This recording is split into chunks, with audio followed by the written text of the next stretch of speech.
Should be here shortly. And this is Natural Health Enthusiasts. We are a part of the All Nations Fellowship, Seventh-day Adventist Church.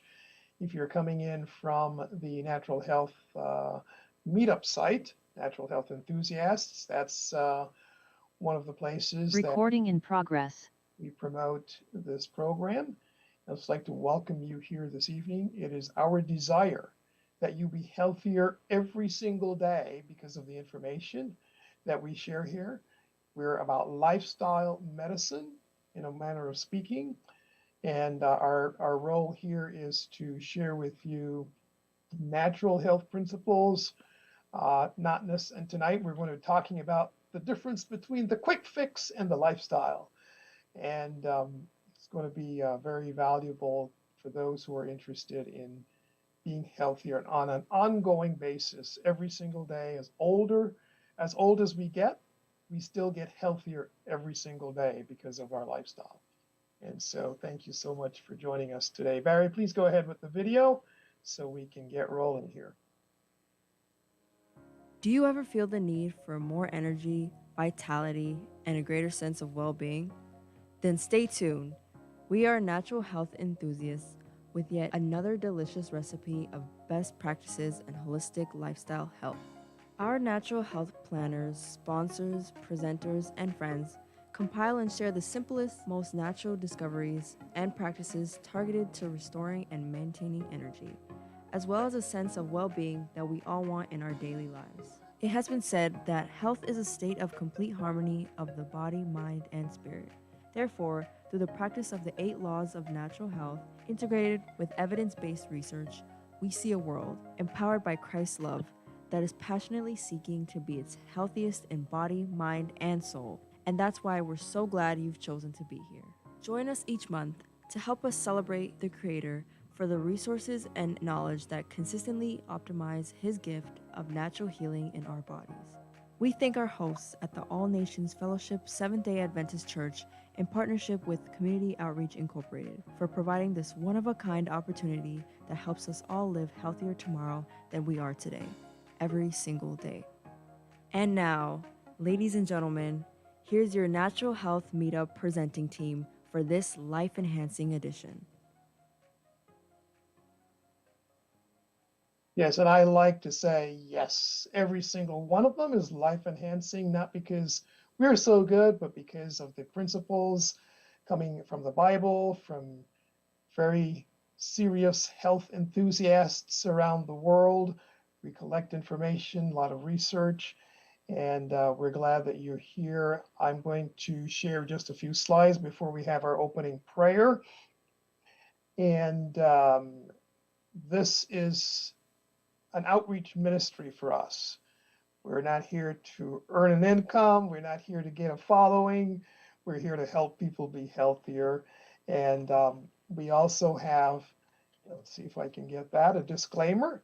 Many of the things that we say today could be construed as something other than information, but that is not our intent, and nothing that we say here should be taken as such. Please, if you have a particular health concern, please be sure to see a health professional who's qualified to answer and deal with your particular situation. We also have here a goal. It's really about the blue zones around the world.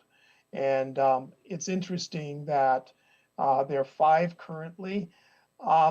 There's a 6th one somewhere in the state of Minnesota that is brewing. They have a whole community that is just going nuts with healthy practices. And I imagine at some point they'll appear on the map. What I'm interested in seeing here and what we're working toward is having a virtual blue zone, a blue zone where, guess what? It doesn't really matter where you are. You simply come back here to this Zoom call and you share with us your excellent health improvement based on the choices that you've made. But just to point out, Okinawa, Ikaria, Greece, Sardinia, Italy, Nicoya, Costa Rica, Loma Linda, California. This is the only one in the United States.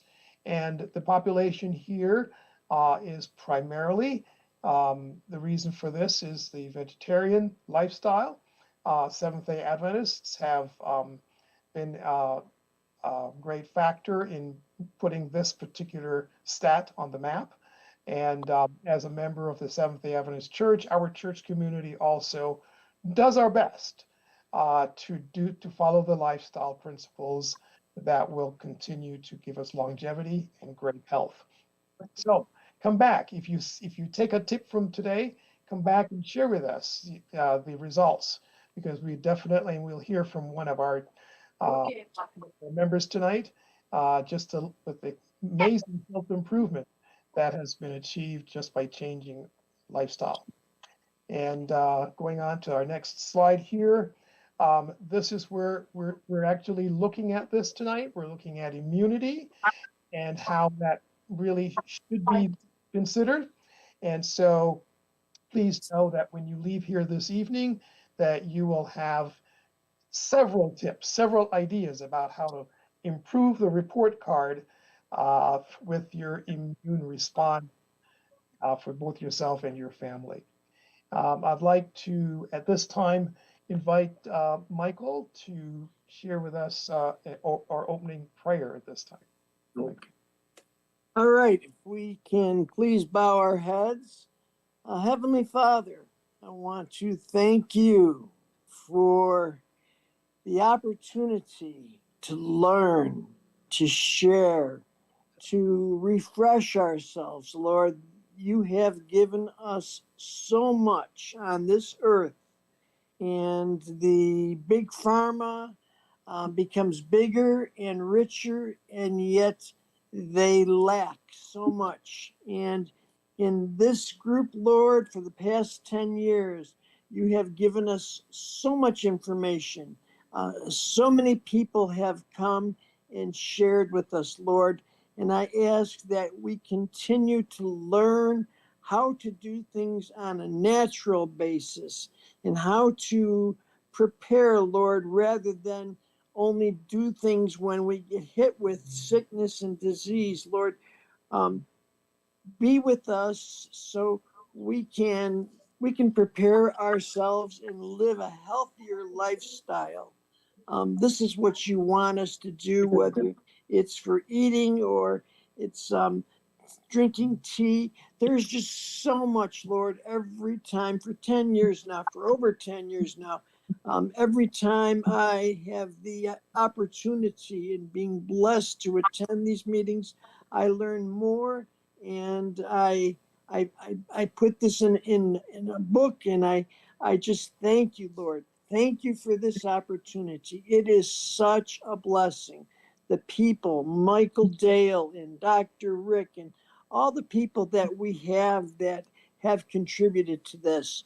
Lord, let everybody that attends tonight leave with something special so they have something to add to their life, to add quality to their health, Lord, in a natural sense rather than going to chemicals. Thank you, Father, in Jesus' most holy name. I praise you, Lord, and I thank you for this opportunity. Amen. Amen. Amen. Thank you so very much for that prayer, Michael. And yes, it has been 10 years. This past July was 10 years that we've been sharing and helping and providing insights along the way. So thank you for that reminder. And I'm going to put some information in the chat for us here. And I'm going to invite you also to use the chat window. If you have a question, if you have an idea, if you have something that, whoa, you know, if you have that you want to share with us, we're just wanting to let you know that the chat is to that. All of our presenters and our team members are monitoring the chat. And I'm going to put something in there right now that will give you some additional information regarding who we are and what we're doing. This is our Facebook group. There's a link in there, and there's a link no, information that you may wish. Oh my God, those would have been Mute, please. Let's see, who is that? Not sure who that is. But yes, we have an opportunity if you wish to look at any of our videos from previous sessions. Facebook group is a good place to go, and we'll give you some additional information should you be interested in a specific topic that you would like us to discuss in this program. So at this time, and I don't think I see Dr. Danny here, so yes, I don't see him here, so we're glad that you all are here. And today, what I'm going to encourage you to do is to follow me on this idea that our immune system, as it has been called in popular jargon in our various communities, Dr. Rick is going to share with us some ideas about that term. But today, because of the insights that we've had, we're talking about a report card. And I thought about this, and tell me if you think, if you agree with this, just put that in chat. I agree, or say yay. When you go to the dentist and you come out from the dentist and he or she says you have 0 cavities, is that a report? Right? Is that a report about your dental health? Absolutely. Let me see. I switched screens here, so I'm not seeing the chat. All right. Yes. Okay. So that's a report card. That's right. And so you go to the dentist, you get a good report. Sometimes you don't get a good report. Sometimes you have 2 cavities, right? Or sometimes you have even worse than that. Well, the immune system, so to speak, is actually, in this program tonight, going to be considered something very similar to that. It's a report card. It's not about how well you've taken care of your teeth, but how well you've taken care of your body overall. And it pretty much works the same way. And so I am just thinking about the effect like this. So Dr. Rick, I know that one of the things that we have in our portfolio here is the term immunity as a report card. And I think even the day we're born, we have some kind of a report. Isn't that correct? And why do you think of this as a report card? Well, I think it's good for everybody to maybe use that analogy, Michael, because we're all familiar with it, right? Mm-hmm. We've all gotten a report card or something, and our lives are so built around judgment, or analysis, or diagnosis, or there are many words we use, but our lives describe this process that we are surrounded by, but some reason in our medical understanding of things, we tend to think of something different that we're in charge of. So when a baby comes into this world, the first thing that is designed, that is thought to be helpful, is an APGAR score, right? Yep. They judge the baby not to hurt the baby, but why? Why do they give this test? It is to see if the indices that you see in the baby's body are matching what is currently thought of as normal, in the normal range. So that analysis carries out throughout everything you do in your life.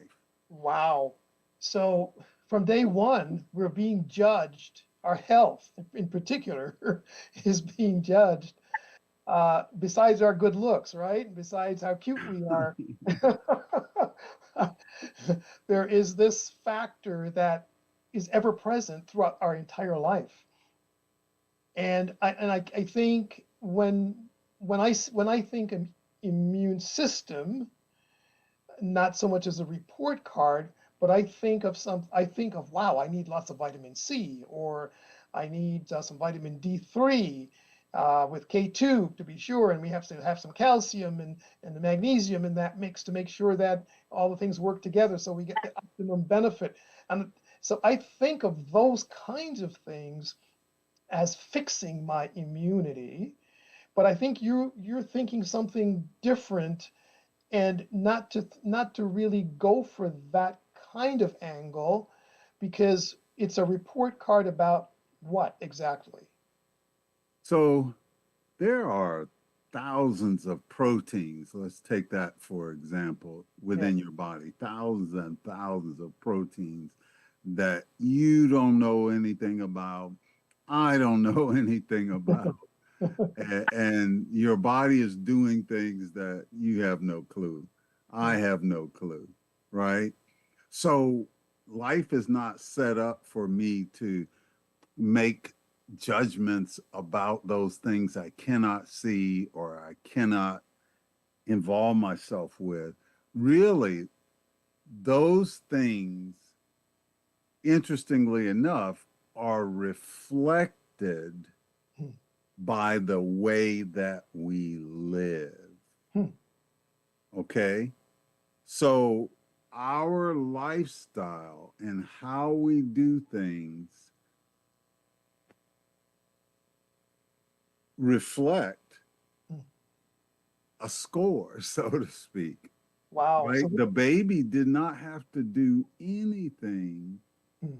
to change or manipulate. Okay, mom, I'm coming. I'm just making this last indice just what it's supposed to be. No, that's not how it works. It Wow. is your life itself that has a built in scorecard that says, Hmm. this is how you are. This is what's going on.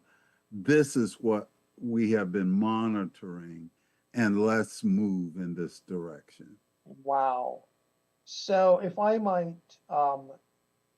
pose this question, just give us a high level overview of everyday habits that might give us an A, or instead of an F, or maybe an F instead of an A on that report card when we are living our life the way we live it. What are some of those things that we should be thinking about in terms of the life? Okay, so should I go to the obvious one? People always think about the food they eat Hmm. because they say, oh, my food changes everything. Hmm. When that's not quite true. Hmm. But food is the most conscious thing Hmm.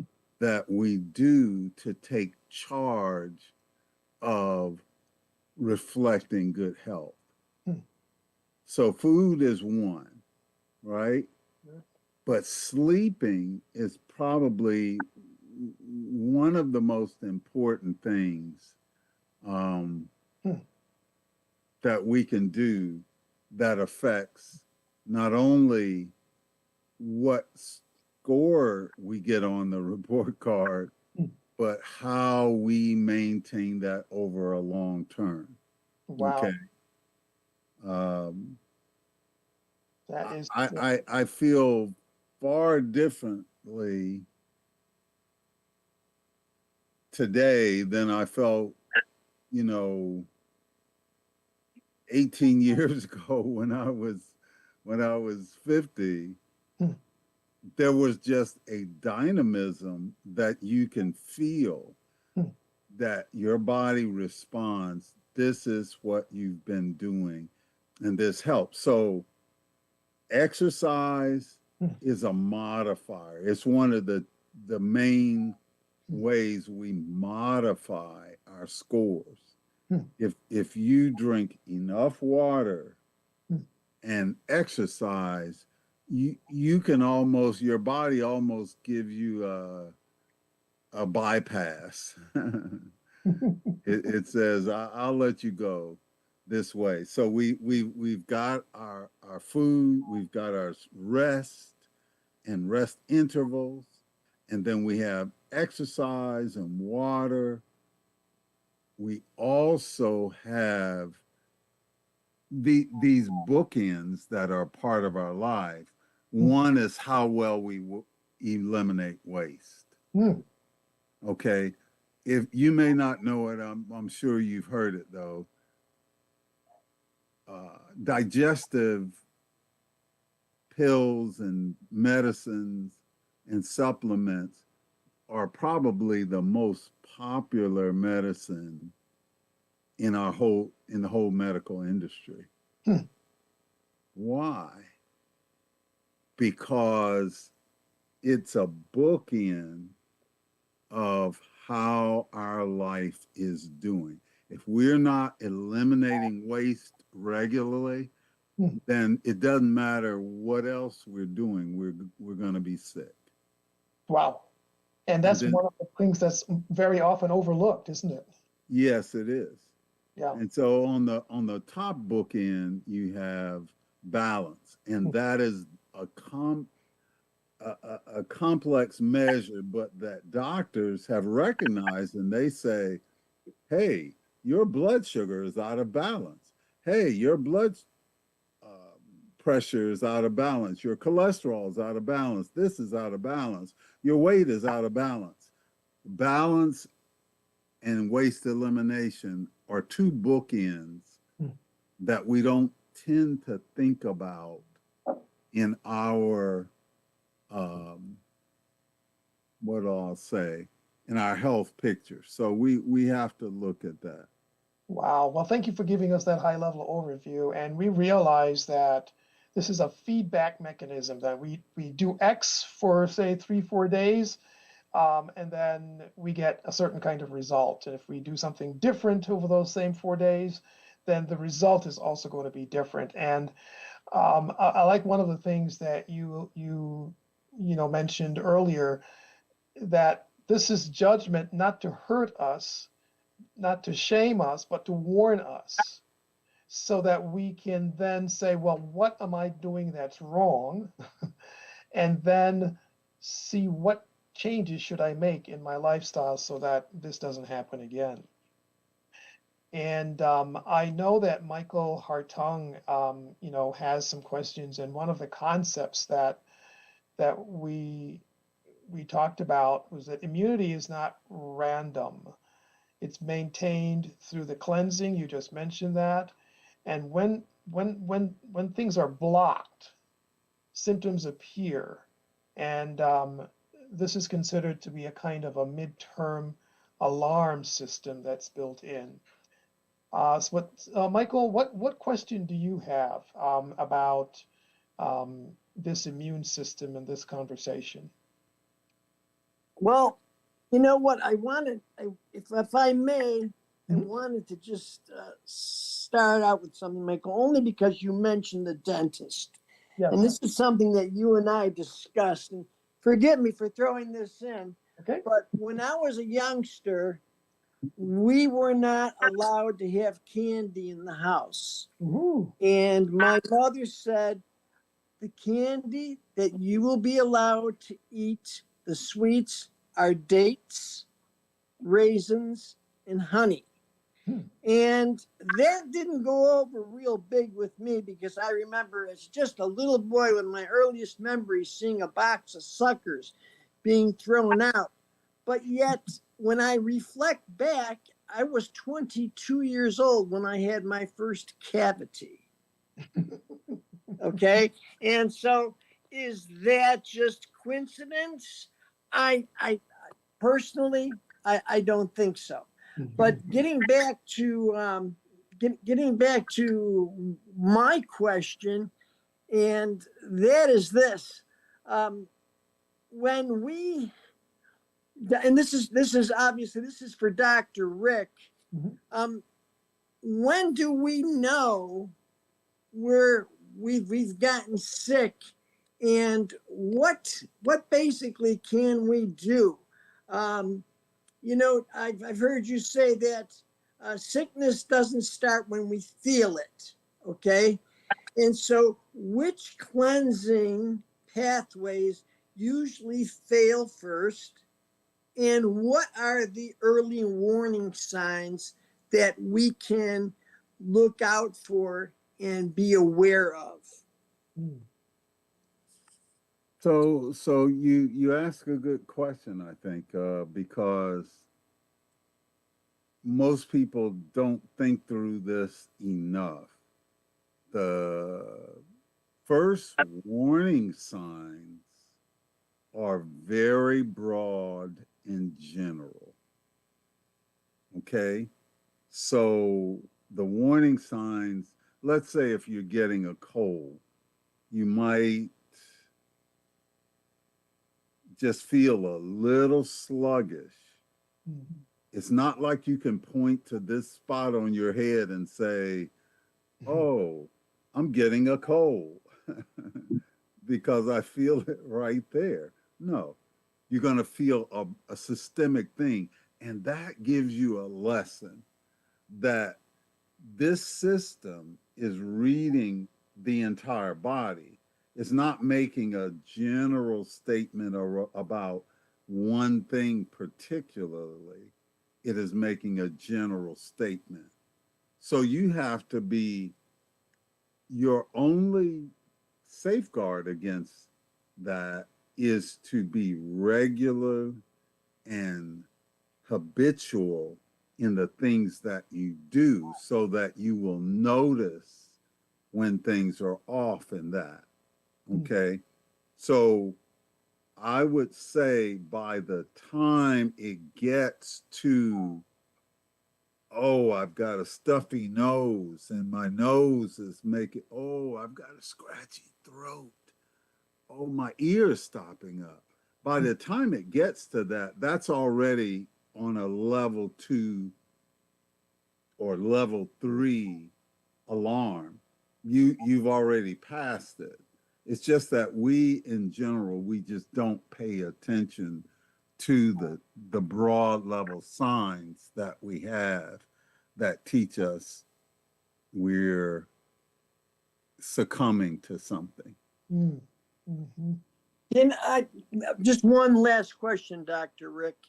Is fatigue something that we can at least be aware of, that could be something can be coming on, or is fatigue past the point of, say, no return? And that's not the really way I want to say it, but I know you know exactly what I'm going for here. Well, I think fatigue is a broad symptom. Yes. Usually if you have a cold, you feel fatigue. If you're getting the flu, a specific bug, you're feeling fatigue. If you have a headache, you feel tired. If you so fatigue is a broad level response from the body that lets you know the systems are not balancing properly.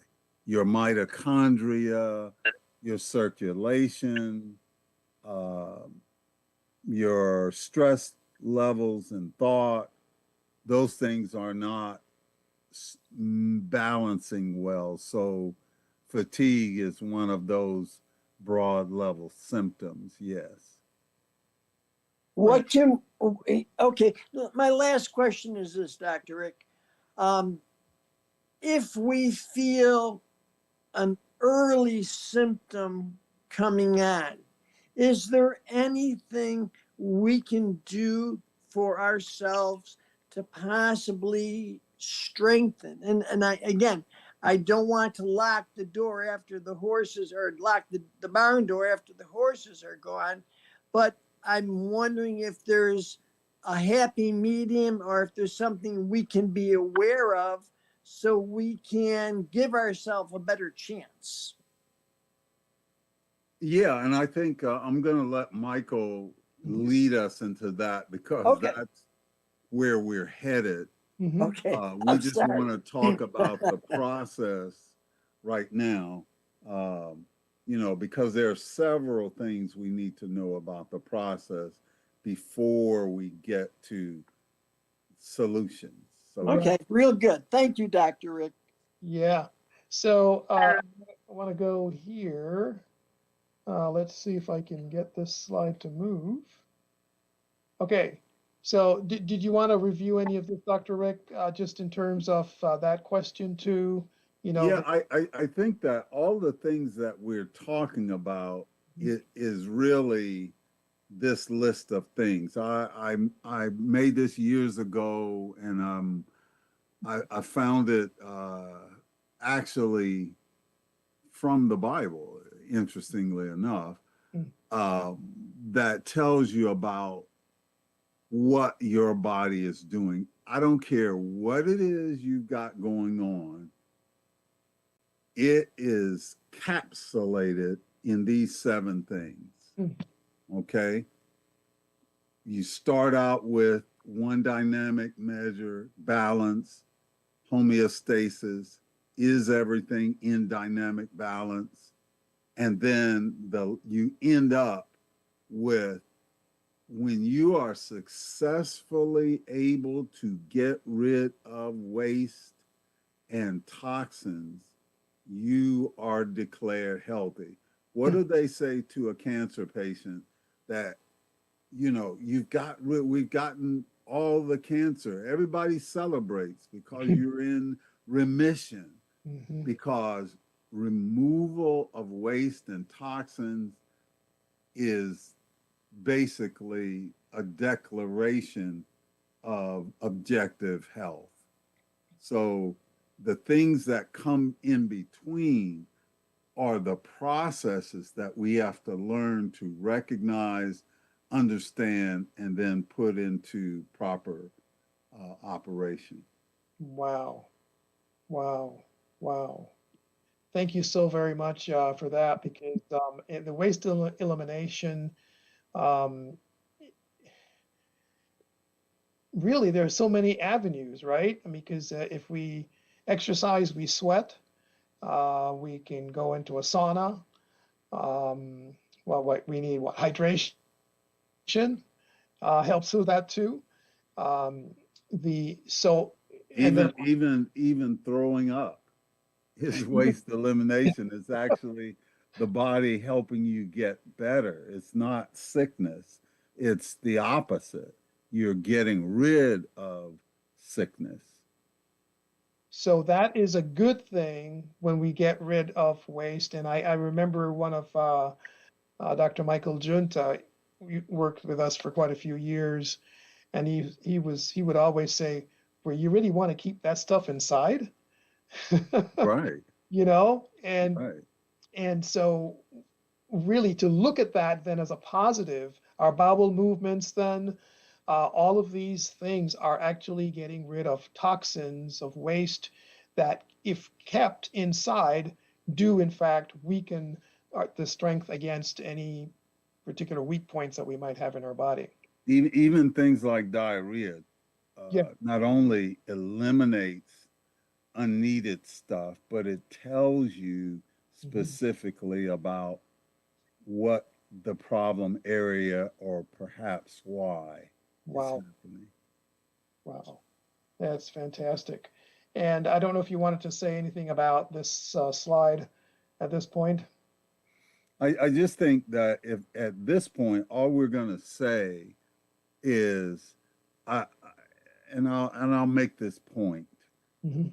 So many people say, okay, I've been getting sick, or I'm getting this. I'm going to do a cleanse. Hmm. And that's going to help me. That's going to clear away. Listen, let me underline this with a deep black marker. Okay. Hmm. The daily diet that we eat facilitates and supports naturally the immunity. Hmm. If you were not cheating, if you were not going off this type of diet, you would not need any cleanse. Hmm. Cleansing is 9 times out of 10 is saying, oops, I haven't done too well on that. So let me go back to this. Or that you don't quite know the needs of your body, Mhm. right? Yeah. But when you go to cleanse, what do you use to cleanse?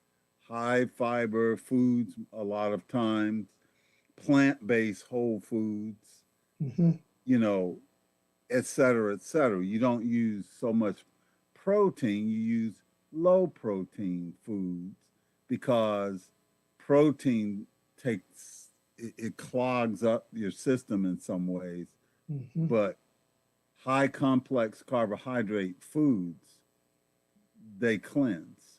Mhm. Mhm. So fruits are cleansing, and like we say, we'll do a whole program on foods, but Right. fruits are the most cleansing things, but not as much when you take all the fiber out. So So processed foods then are part of the problem. yeah, and uh, juicing can flood your body with a lot of nutrients, but it eliminates one of the most cleansing and controlling and balancing factors Mhm. about fruit, which is fiber. Wow. Yes. Wow. Well, thank you for that. And one of the things I know that's very strange because I know when people look at how I've been eating, and they one of the first questions is, where do you get your protein? And protein, as you were saying earlier, really clogs up a lot of the pathways in the body when we have excess protein in our bodies. And that's really what wealthy communities seem to, affluent countries such as the USA, tend to really emphasize quite a bit. How much, you know, what is a quarter pound or a half pound of Yeah. beef And or, that is mostly culture, right, right? It's not informed understanding of how the body works. right. It's culture. And people ask me, and I've been a vegetarian. I told you I just passed 50-year marker, right? Yeah. It's people say, well, where do you get your protein? I say the same way the place the cow gets it, or the same way the elephant gets it, eating plants. Yeah, yeah, that's right. Well, great. Well, thank you so much for that. And I'm going to take this slide off of our screen Sure. here. And then I do want to move on quickly to discuss a little bit more about foods. And I know that we have here a concept, um, foods and herbs as daily homework. So we're talking about the report card, right? So Right. so there are things that we do in the classroom, and there are things that we do at home. And so when we look at the concept of doing foods and herbs as daily homework, um, every bite, every bite that we take is a quiz of sorts. And God's foods improve the grade, processed foods lower the grade. Tell us a little bit about where that idea comes from, biblically or elsewhere, as to why that seems to be the case. So I'm going to take an extreme picture first, Mhm. right? If you eat some food that is spoiled, Hmm. your body gives you an immediate report card. It's a, oh, no, you shouldn't have eaten that. And you start saying, oh, my stomach feels funny. Oh, why do I feel that way? All of a sudden you're, okay, that's lets you know that food is being judged when it comes in, judged on the way down, and judged at its final destination. And it's immediately evaluated. That was not good. Let's get rid of that immediately. Wow. So just because we don't feel something when we eat doesn't mean that same process doesn't get carried out for every bite of food that you take. Every bite of food is being evaluated.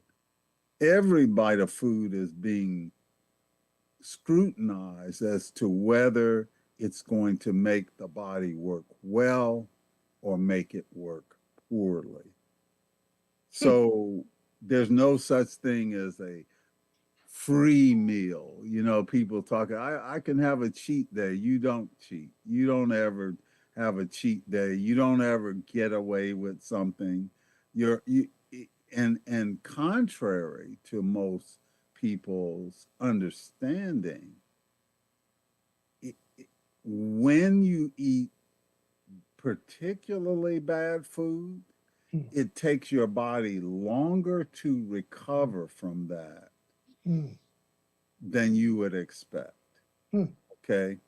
So if I eat one, okay, I gotta have this pizza. It's a greasy, I know, and I want the milkshake too. I just let me have a hot dog with that too. Do you realize a high fat, sugary meal, and they've done testing on people's white blood cell counts 2 hours prior to a meal like that, and 2 to 3 hours afterwards.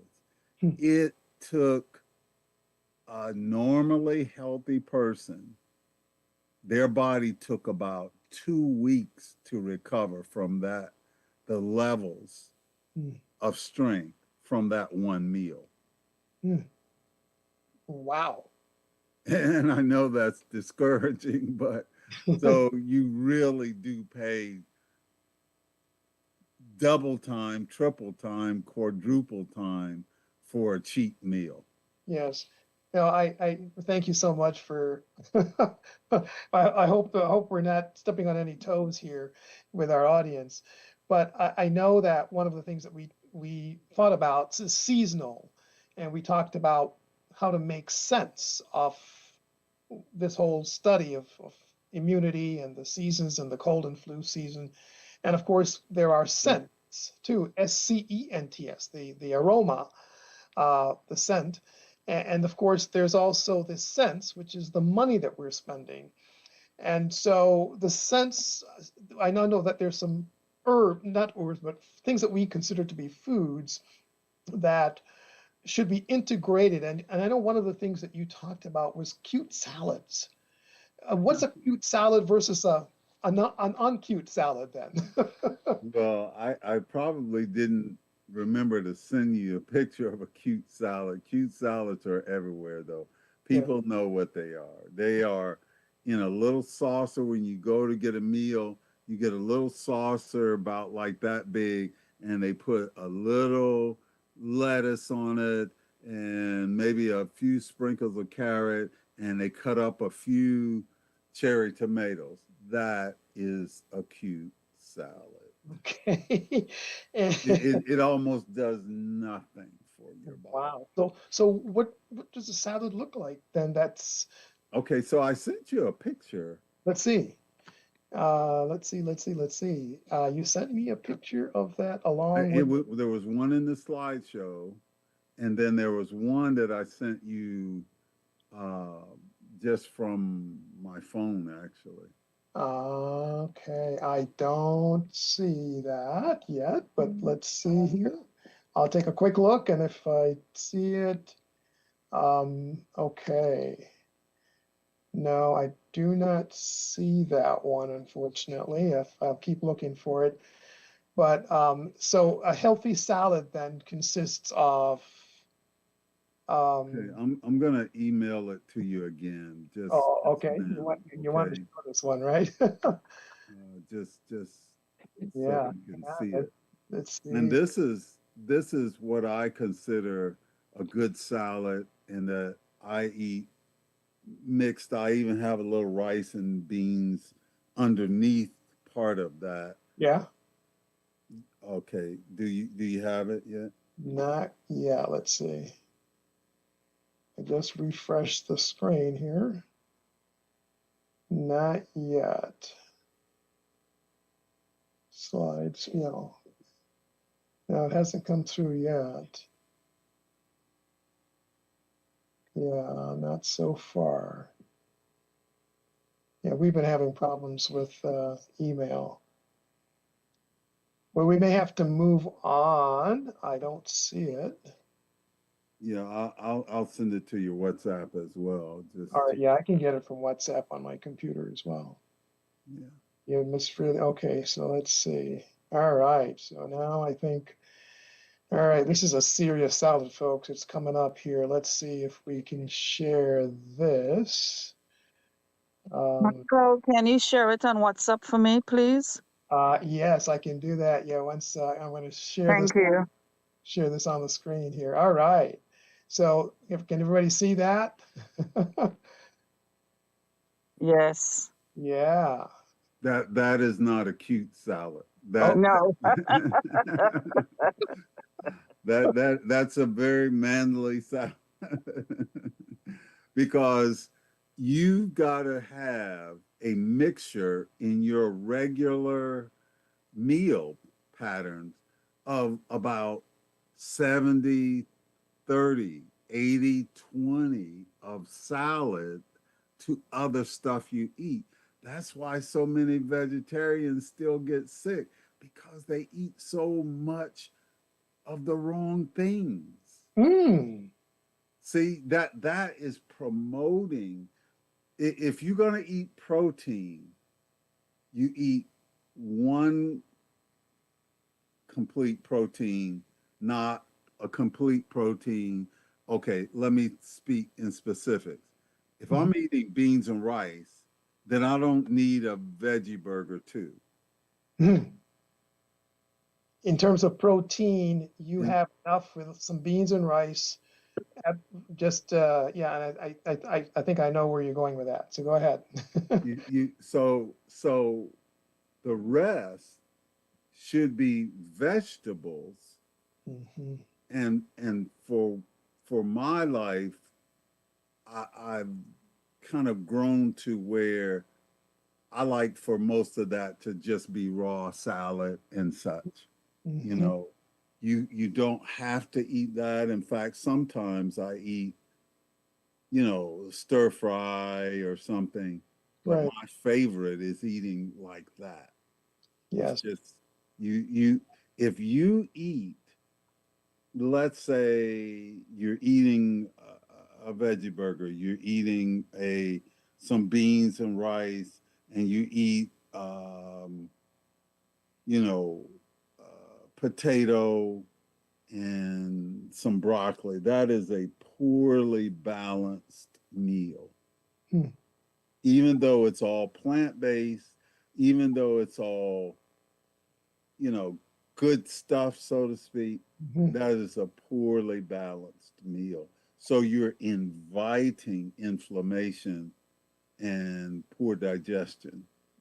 Mm, mm, mm, mm, mm. Wow. Now, Well, if for some people or in your family that eat, let's say, animal foods, mhm. that even brings the,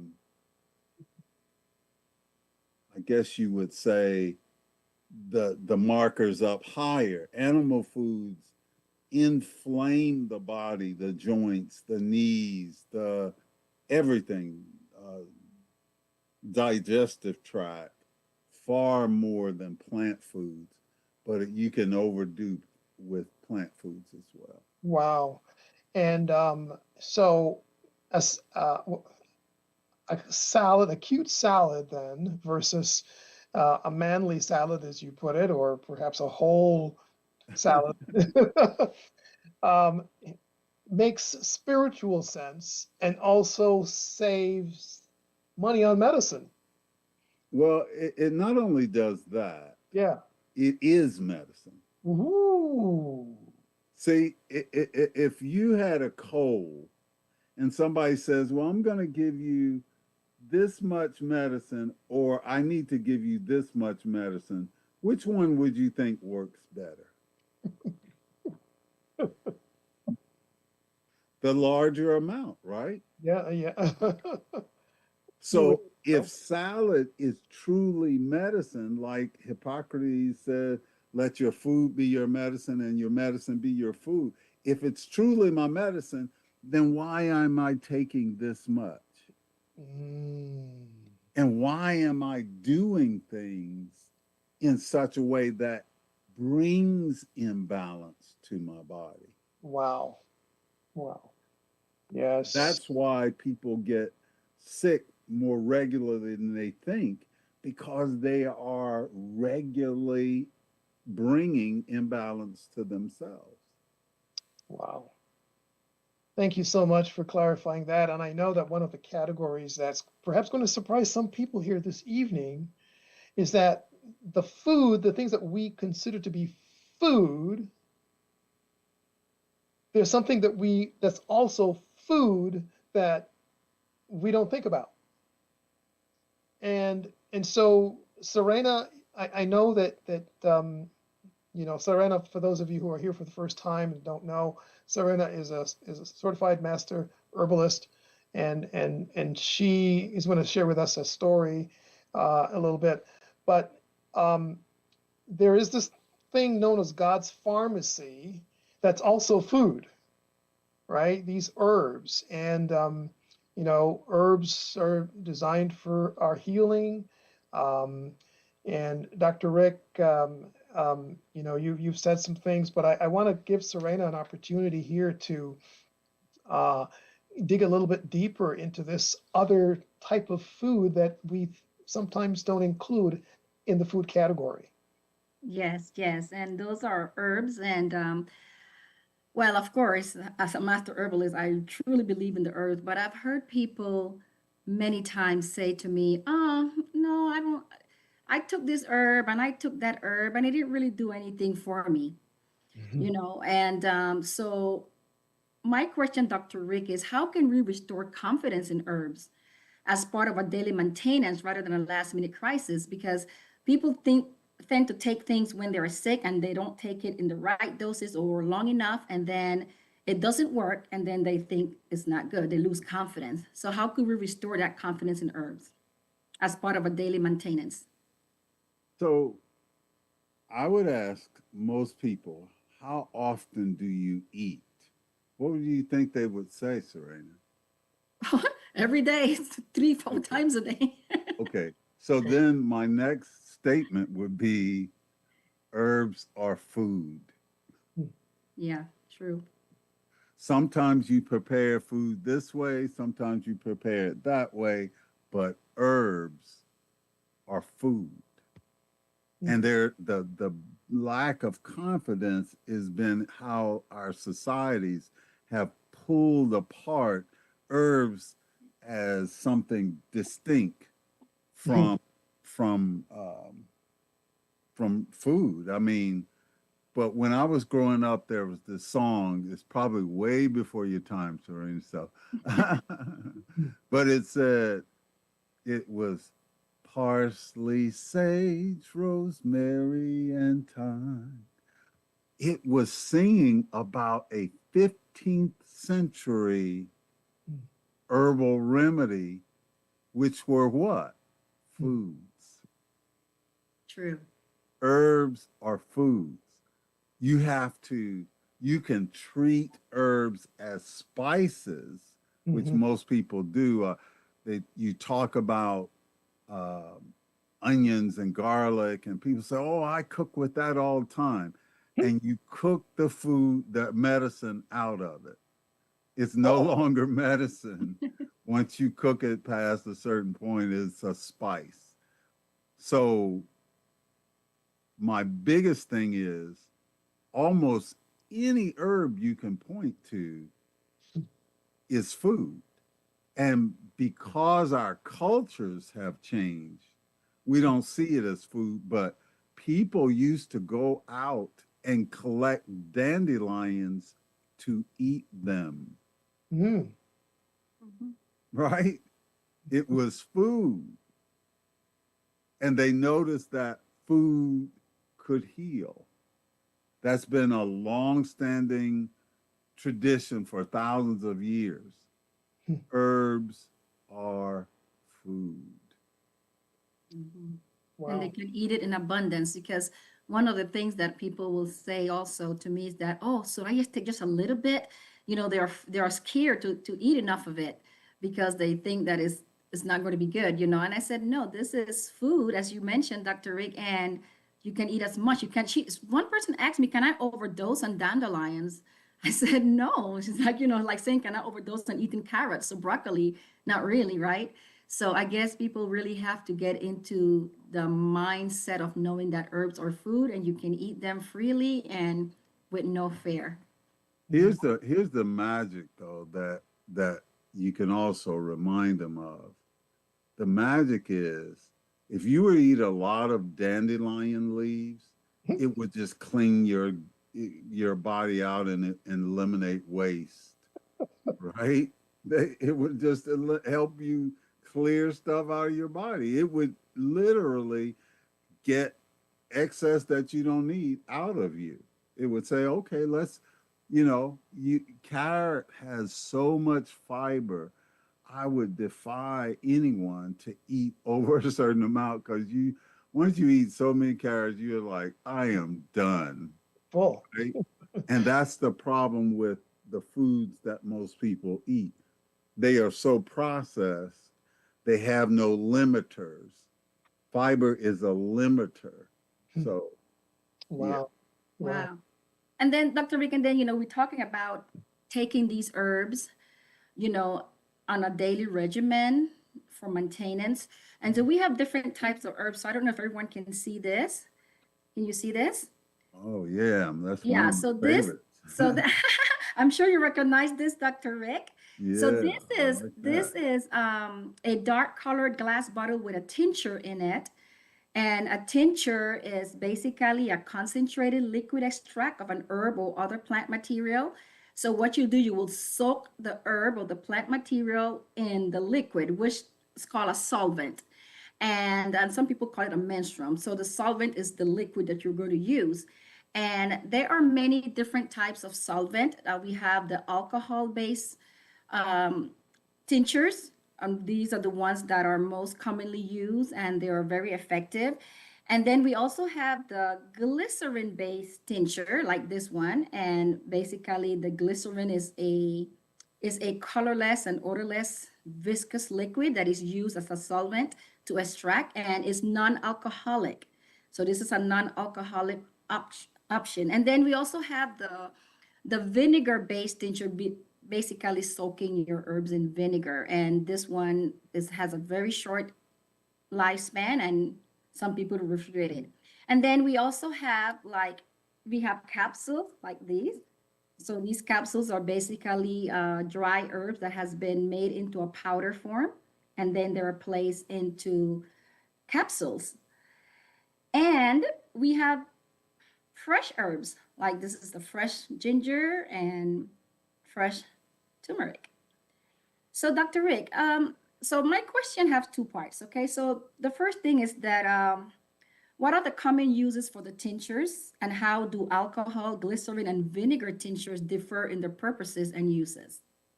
Could you Okay. explain?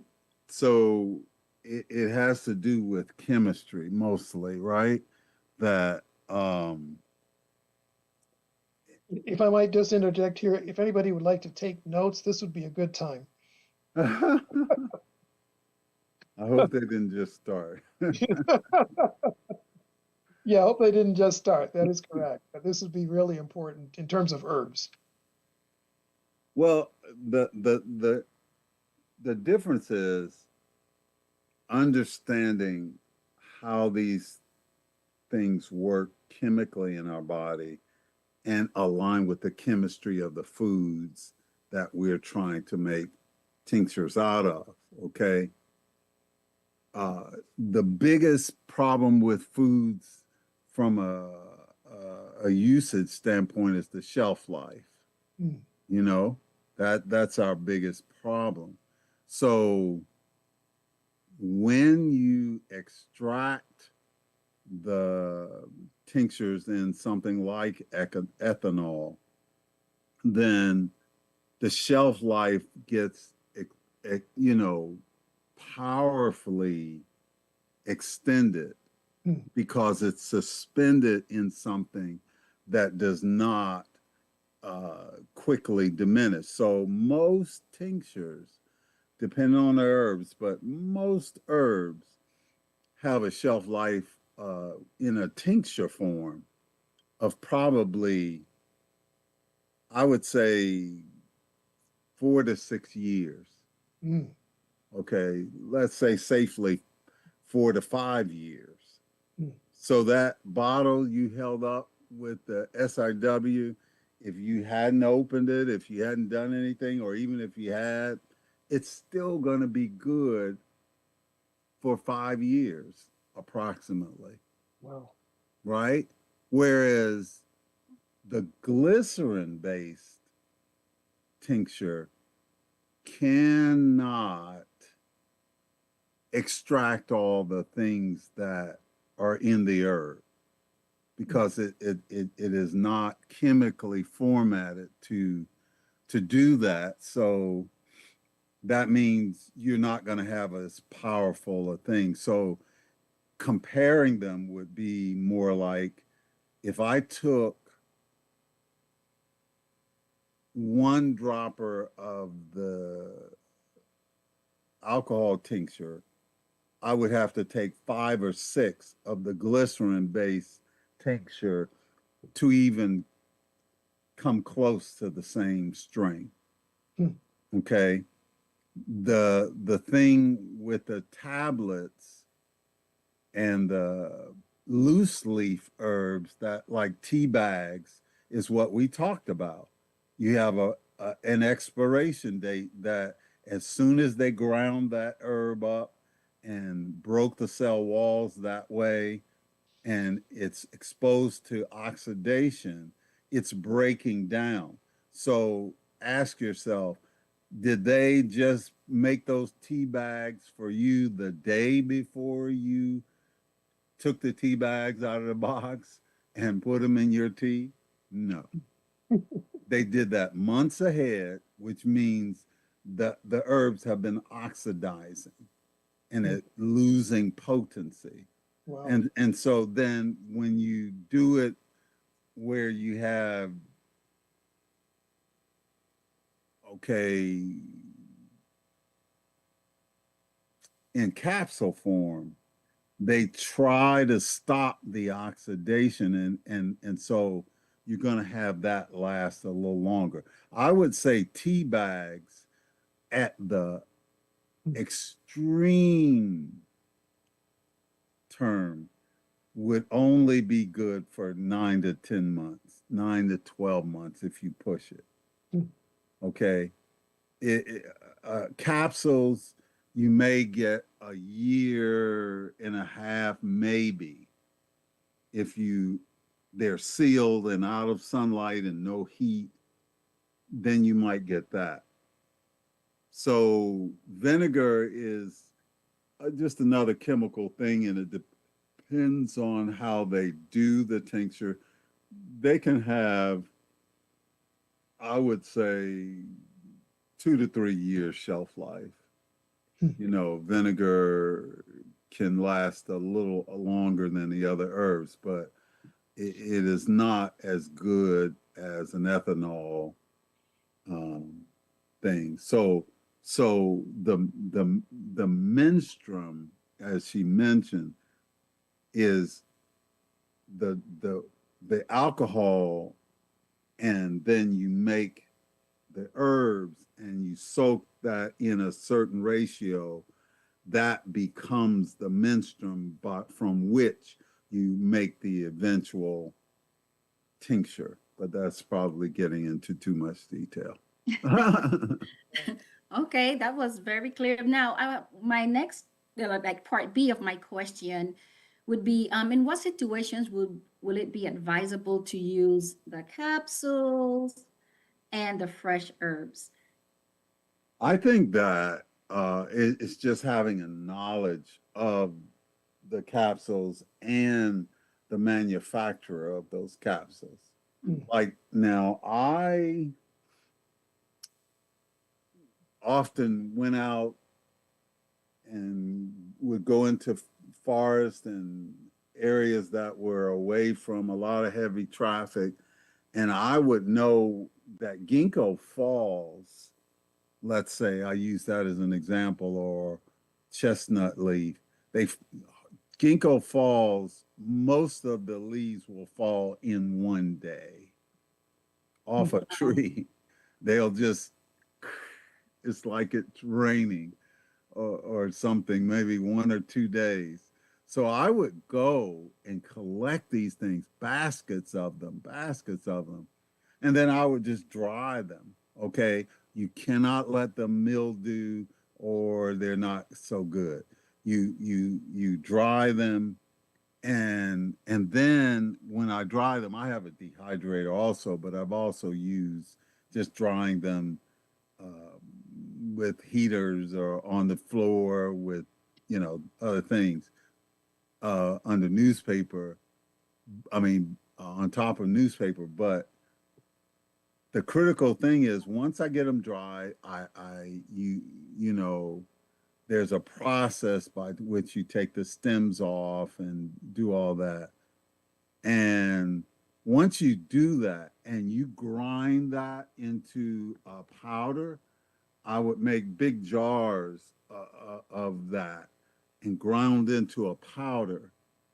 I've had clients that I use that with that said when they drank the tea from that, they could literally see their eyesight improve. Mm. Literally. And that's why I'm saying most people haven't experienced really using fresh herbs, because when you get it out of a tea bag or capsules or tablets, you don't get that effect. I've seen my palm color changed when I use ginkgo that's fresh made like that. Mm. And then when I make it into a tincture, it's like, whoa, that's a powerful stuff right there. It's different. So you just got to know who's making it, how long it's been made, and then certain herbs are better. Like when you have a certain digestive problem, I like using fresh slippery elm. Even though I like the tincture and the tincture works, the fresh slippery elm seems to work better. I use very few tablets. I do use pills, capsules from manufacturers I trust. Wow. Otherwise, everything else I use is a tincture. Wow. Wow. Thank you so much, Dr. Rick. Wow. Thank you so much, Serena, for those timely questions. So foods and herbs is all one big mix in this concept that we're sharing with you this evening.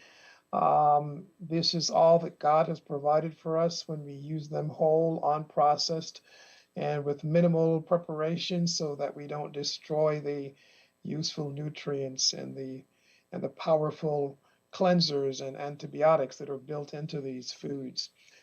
So we've looked at the 7 dynamics of health. We emphasized waste removal as a key factor in keeping our immunity report card close to the A, if not an A plus level.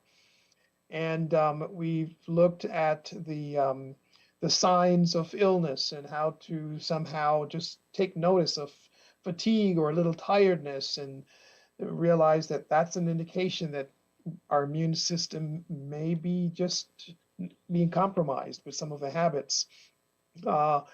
Now we have some questions from Don Hall.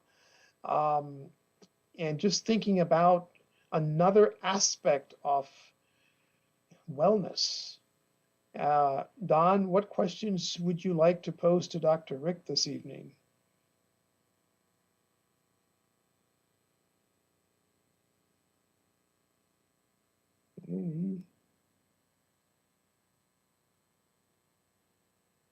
I see him there. Are you able to hear us, Don? Okay. I know that he had something to say about something really strange, Dr. Rick. I don't know, exactly how you come by this, but you're saying that stress, rest, and the mind, the thoughts have an influence on the immune report card? Well, I think it's something that's not really, our society has just kind of destroyed our real foundation of understanding these things. Even though our food is critical, even though exercise can do a lot of things, all these things are servants to your mind. Okay? So if you are distressed about a bill you got that you thought was really unfair, and you call the company and they would not do anything or say anything about it, they would not help you, and you are just burnt out with stress about that, do you know it doesn't matter how good the food you have is to eat, you shouldn't eat it. It'll just be wasted. Your brain, through the vagus nerve, which we talked about several months, will just tell the body, we're not ready and prepared to deal with that. So that stress signal acidifies the digestive tract, and your body, you can't receive all that whole foods, good food that you bought, especially with your last paycheck. It won't happen. Your body will just cancel that. So in that effect, your mind is the controlling factor over immunity and the parameters of that immunity more than almost anything else. Wow. So I know one of the questions that I have in regard to this is, how do we free ourselves of the thoughts in response to stress?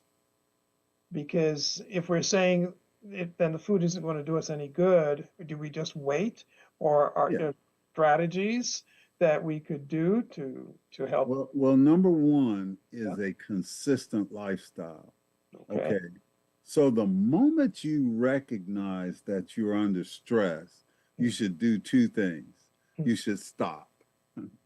You should take a deep breath.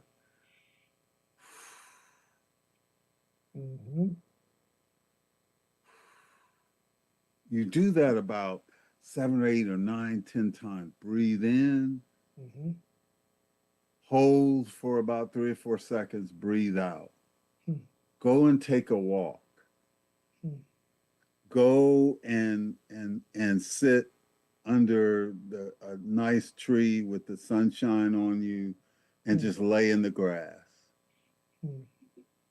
Do things that will let your mind sense, hey, it's going to be okay. You can pray while you walk. You can pray while you lay in the grass. You can do things, but do not let your mind get caught up in the skirmish that has been presented to it.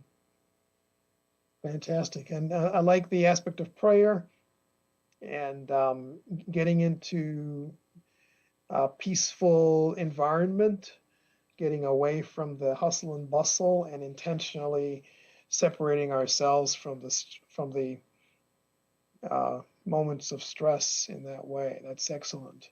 And But if I can interject this one thing to that. yeah. You don't want to wait till you're in a full-blown crisis to make that a habit. It should be a regular thing that after you have worked and you feel good, after you've worked for 50 minutes, 40 minutes, you should get up and take a 10 to 15-minute break. So that's because it's not just what you feel is distress. It's when there's an imbalance of overworking your brain to letting your body lie dormant. You need to have an amount of time during the whole day as a collective that, wow, for every, if you're at work, every 50 minutes that I'm at work, I'm going to take a 10-minute break. I'm going to go to the bathroom. I'm going to drink some water. I'm going to walk and let the sun hit my face if I can. Then I'm coming back to work.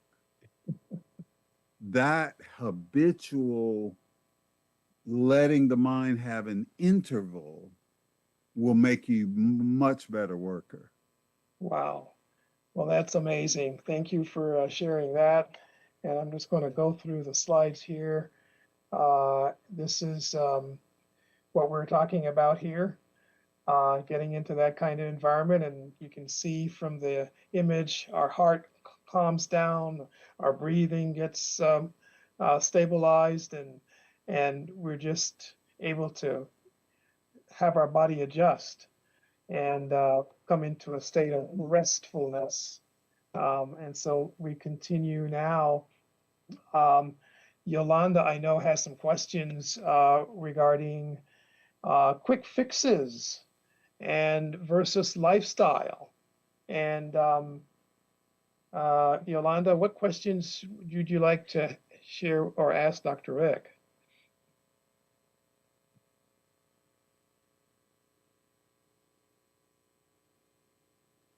Are you on mute?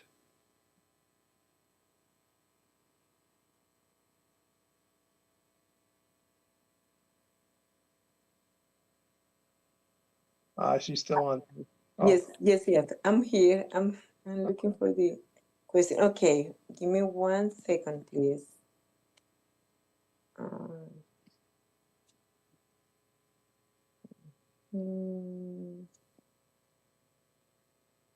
Oh.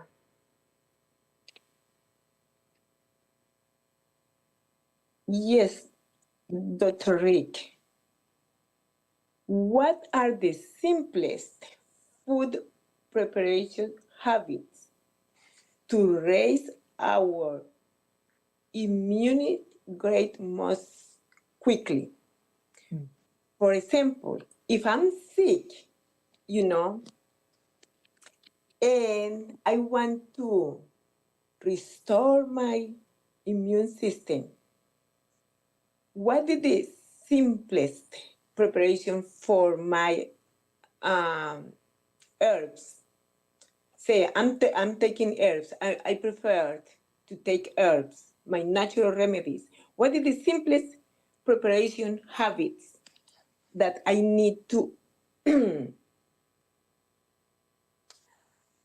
that I need to custom to do. Mm. Hmm. I'm clear, Miss. I am clear, Miss. Dr. Rick, do you understand what is my concern? My main concern? Well, I guess my mind was thinking on a different area Oh, that we were talking about, and so I had to kind of switch my brain a little bit because Michael, what was the last what was the slide that we were talking about before? This, Okay. yeah. Okay.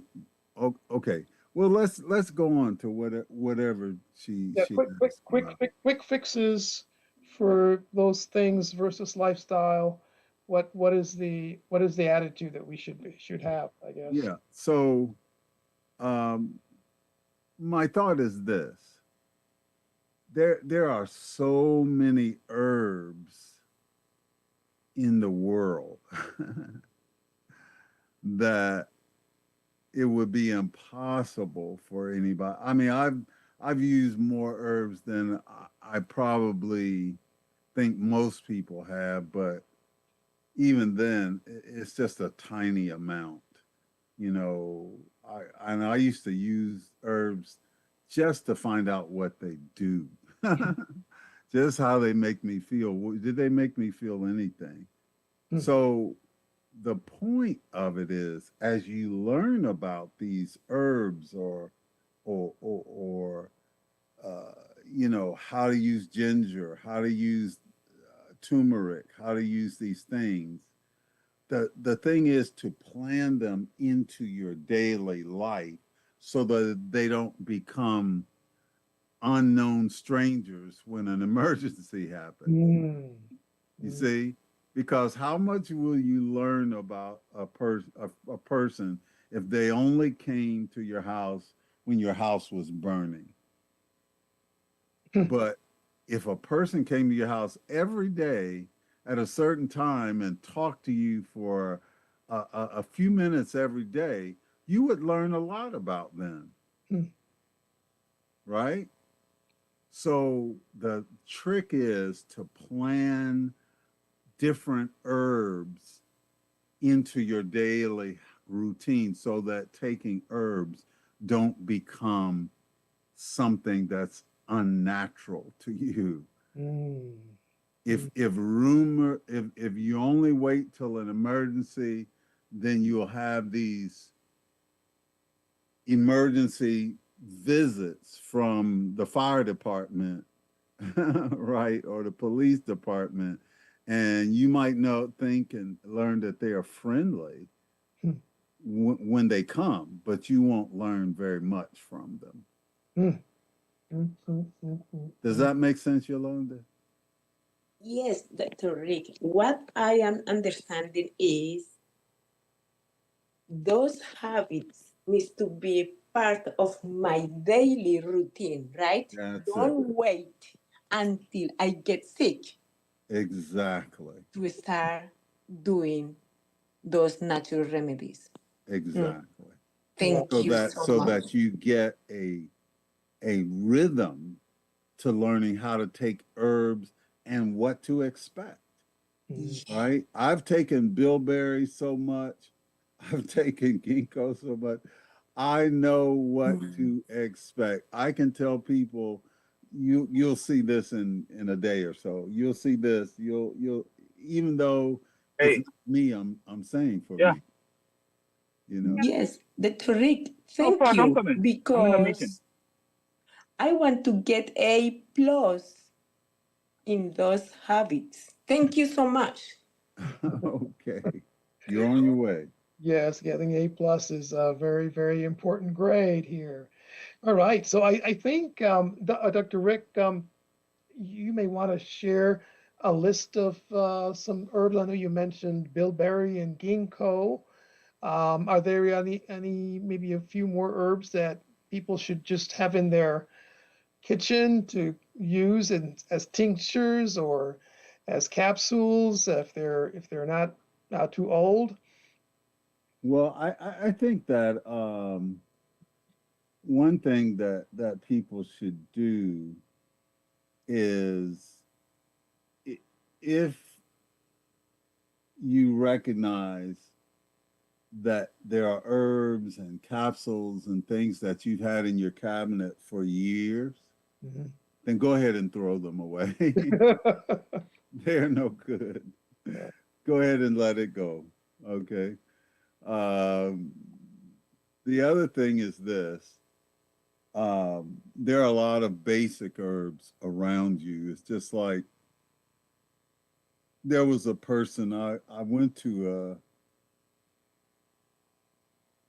where was I? Down in Kentucky somewhere, and I was dealing with a client, and I went to a church that was close to the church, close to my client, and these people were, when they found out what I did and all this, they were talking about, wow, they were saying about herpes, they were saying about this, and I talked to them. I said, I noticed on the way inside your house, the worship, house of worship, the herbs that would help you with the problem that you're asking me about, they're growing outside your door, right? It can be that close. You should learn about common herbs in your locality. Okay, that's a starting point. That way you can learn to use fresh herbs like dandelions. Dandelion is considered the #1 weed in North America. The #2 weed in North America is plantain. Right? So you want to stop herpetic outbreaks and things like that. Plantain, peach leaves, like you eat the peaches, the leaves on the peach tree will help devastate the herpes virus. Right? So learn what's in your environment. Ginkgo tree is a popular ornamental tree in cities these days, especially Chicago area. When I go places, I keep a lookout. If you go on Andrews University campus, there are ginkgos that grow there, and I'm sure they just sweep up the leaves and throw them away, which is a powerful loss. But I know streets in my city. I say I know ginkgo trees grow down that street. When the fall comes, I'll go and collect some if I have time. Make some fresh ginkgo. Wow. Save you cents, right? It saves you dollars and cents by just drying it. You would dry it in an oven, set on the lowest temperature you have. I would set if your temperature of your oven probably goes down to only 150, you set it on that 150, keep it on for 45 minutes, and then turn it off. Okay, and let it sit for 10 or 15 minutes.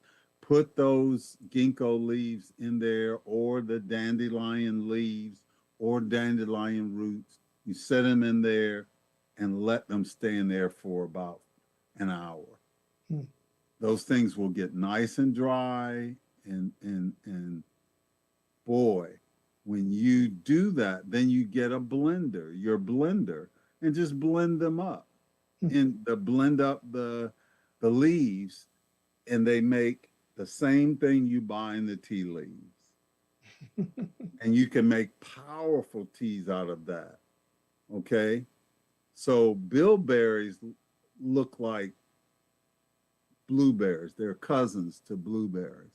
So when I was over in Germany, they had fields of bilberries. I was amazed, and they were big plants. It's beautiful.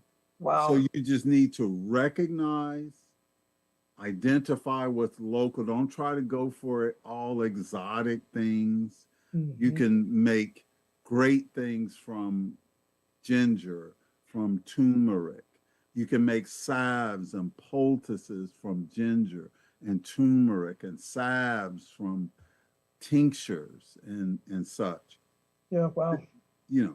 Well, thank you so much, Dr. Rick. That was a good list and a good approach to learning what's in your environment, and just asking the question, what's growing in my area that could be used as medicine.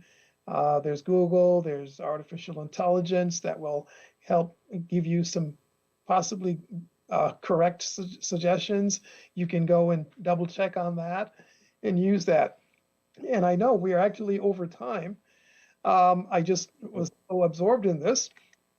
We did want to do this, and I'm hoping that members of our audience don't mind.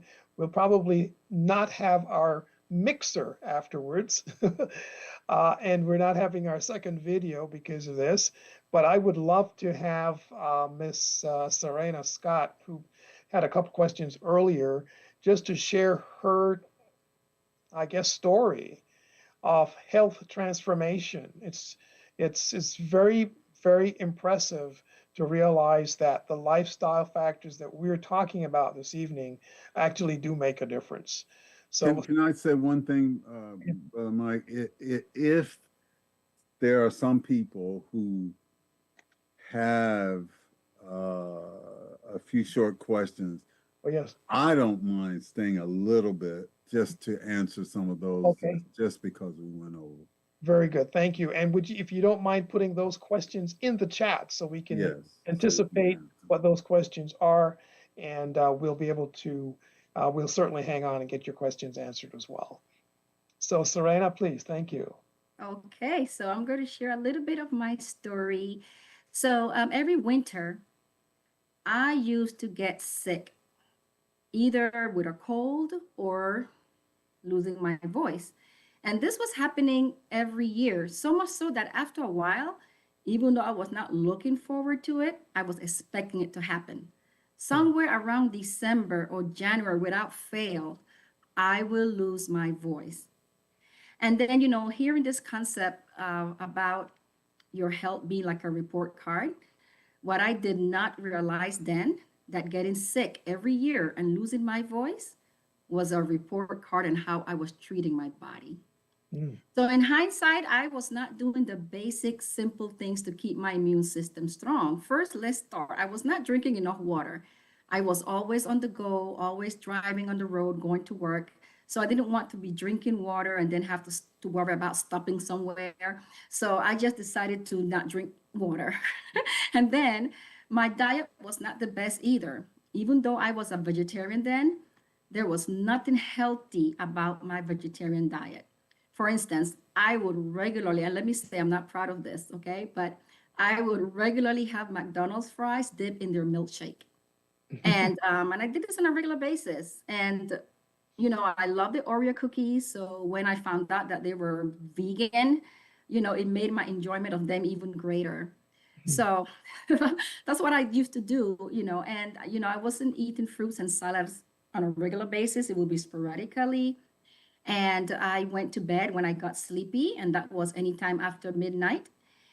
And, you know, so when I think about these things, you know, I wasn't exercising on a regular basis. And, you know, hearing Dr. Rick talk about, you know, rest, exercising, and things like that, I was not doing these simple things. So I put it this way, all these things I was doing and eating were deliciously destroying my health, because I was enjoying it. It was delicious, but it was destroying my health. So I was doing all of these things without realizing that I was setting myself up to get sick. I was basically doing a disservice to myself. But after learning better and making changes in my life and in my diet, the report was different. No longer was I losing my voice in the cold seasons, or any season for that matter. I was not feeling tired even after not doing any real labor. And I noticed that other health issues that I was having started to improve. So all of this just made me understand that how a person takes care of themselves is reflected in wellness or illness, ease or disease, comfort or discomfort. So that's my story. I have changed and I have felt that difference. So my report card is better now. Amen. Fantastic. Thank you so much for sharing that, Serena. And for those of you who know, this is year 16 that I'm diabetes free. This is year 12 that since I was scheduled for surgery in my neck and haven't had to have that surgery and essentially pain free. There's some amazing things that happen when we make these changes. And yes, it's a little bit more work. It's not quite as convenient, but we encourage you to take one step, take one item, one new habit that you will say, I'm going to target that and make that, and then come back and tell us what happened. Because that way we'll all have a community where we share these wonderful stories with each other. So thank you so much. So we are going to really end this evening by saying simply this: let us determine to make sense of our health, surround our homes with the healing scents of God's foods, the garlic and the turmeric and the rosemaries, and spend our sense on what truly brings life and health into our bodies and our souls. And I'd like to thank you all for coming out tonight. We're going to wrap this up with a closing prayer and questions. We'll stay right after the closing prayer to answer any questions that you may have. Feel free to unmute or type in the chat. So let's bow our heads for a closing prayer. Thank you, dear God, for providing these incredible tools for us. Thank you for giving us the insights that allow us to realize that you have created all the medicine that we need, and we have not really learned, nor we have not really been taught where they are, how to use them.